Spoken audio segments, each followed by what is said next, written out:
In another development, Mozambique and Tanzania are set to launch joint operations to combat insurgency under an agreement that's also going to see about 500 suspected insurgents extradited. The three-year-old conflict is concentrated in Mozambique's northernmost province of Cabo Delgado, separated from Tanzania by the Rovuma River and also home to gas developments worth $60 billion.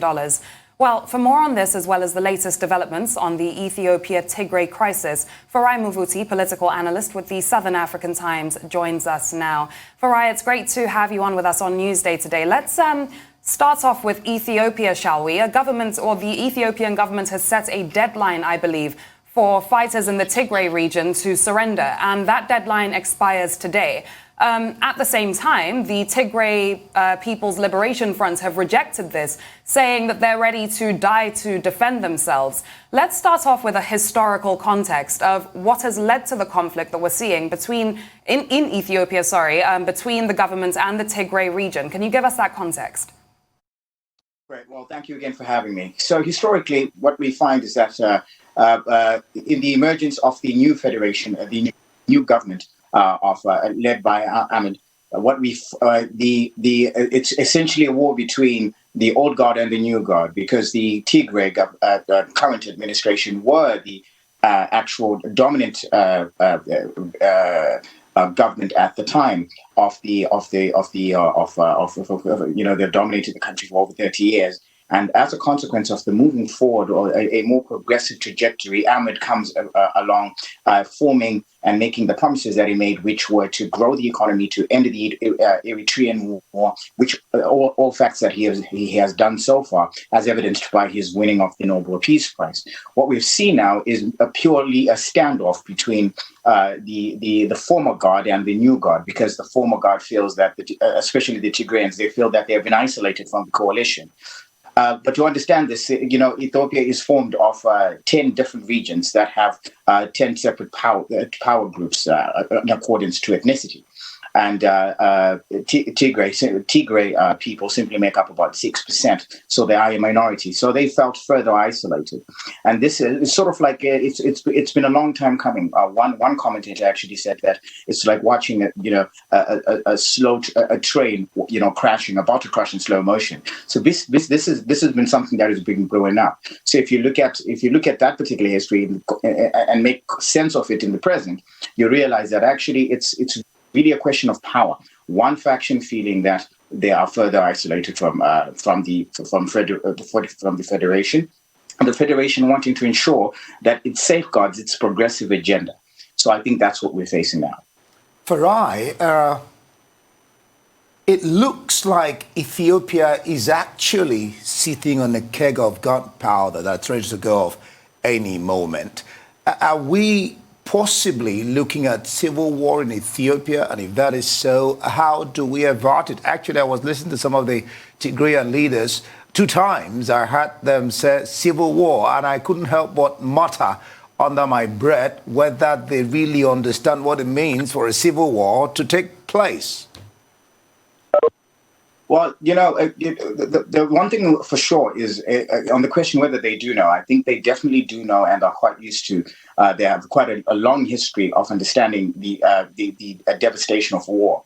If you look at the Tigrayan army, for instance, they're quite well experienced, considering that they border Eritrea and they've been sworn enemies for many years. And part of the reasons why they were such a long war was because during their administration, they led the way in their opposition conflict, as it's a town that they live in a town that borders Eritrea. So they have an extensive experience with war, as is the case with the government's military itself. So you have 2 very experienced militaries in one country about to go at each other. So yes, in terms of the experience and the potential for the situation destabilizing the region, there is a high potential for that. But if you look at it from a background perspective and looking at it from government's side of things, one is left to analyze this and see that the government only had 2 choices: either to negotiate with the Tigrayan regional administration, but negotiation may lead to petition and the releasing of prisoners or who in the past administration were convicted for very, very heinous crimes. So the government sees no negotiation in that. And the second option that government would have would be to contain the military side of Tigray by further containment and further isolation, and ensuring that they combat and thwart the insurrection or the insurgency, if you will. Which, of course, they seem very confident to do, and they have clearly chosen the second route. If they're able to fulfill that, it safeguards the entire the country's collective coalitions, and they may cease to have discussions or encourage discussions around a separatist approach to the power sharing coalition they currently have. But equally, it has the potential of destabilizing the region, because in other countries such as Somalia, such as Eritrea and so forth, you have other groups that then may begin to see this as a precedent in which it creates a roadmap for them to begin to request for succession methods or a succession approach, which further petitions the country. So I think the government of Ethiopia here has a fundamental responsibility that ties into one, ensuring that it stabilizes its own local governance and continues the good work that they've been doing in growing the Ethiopian economy, and equally ensuring that security is in place, but more so to further secure the region. It's the most popular, the most dominant. It's the Horn of Africa, and it's a very powerful country within that region. So what happens to it has a critical ripple effect within the entire region. So it's a very huge responsibility that Ahmed faces, which so far from the posturing on both sides, one can only hope that the confidence will translate to actual deliverables. I mean, Farai, it's interesting because this conflict is also coming just a year after Prime Minister Abiy Ahmed got a Nobel Peace Prize for solving the 20-year conflict between the border in his country and Eritrea as well. But let's move on for the sake of time to also speak about the Mozambique and Tanzania crisis and the MOU that the two countries have now just signed to collaborate on their efforts to secure the northernmost region of Mozambique. Farai, a couple times when you've been on this show with us, we've spoken about the $20 billion gas pipeline project in Mozambique's northernmost region that's currently being carried out in collaboration with a lot of foreign direct investment. So I have a bit of a double-ended question here. Firstly, of course, how important is collaboration in securing this region? But what effect as well is this insecurity having on foreign direct investments supposed to be coming into that region for this huge project, a project that was supposed to see Mozambique go to a middle-income country by 2035? Well, of course, the impact of any insurrection or any insurgency in such a climate does create investor insecurities in as far as the preservation of that particular investment.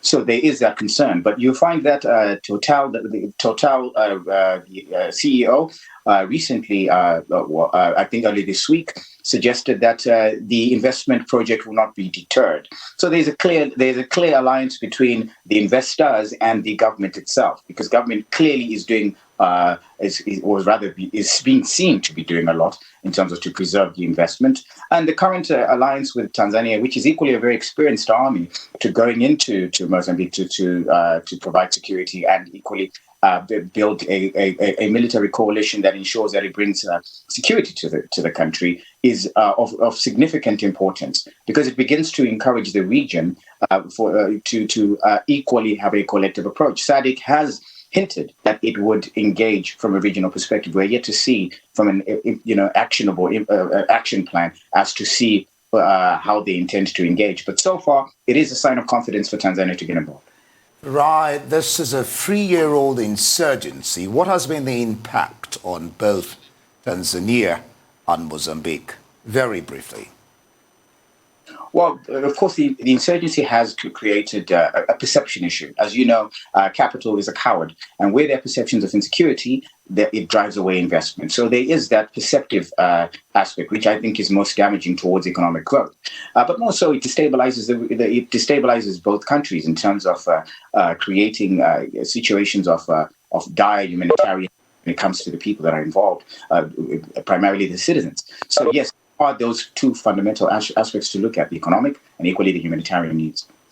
Well, many thanks to you, Farai Muvuti, political analyst with the Southern African Times, for joining us today on Newsday.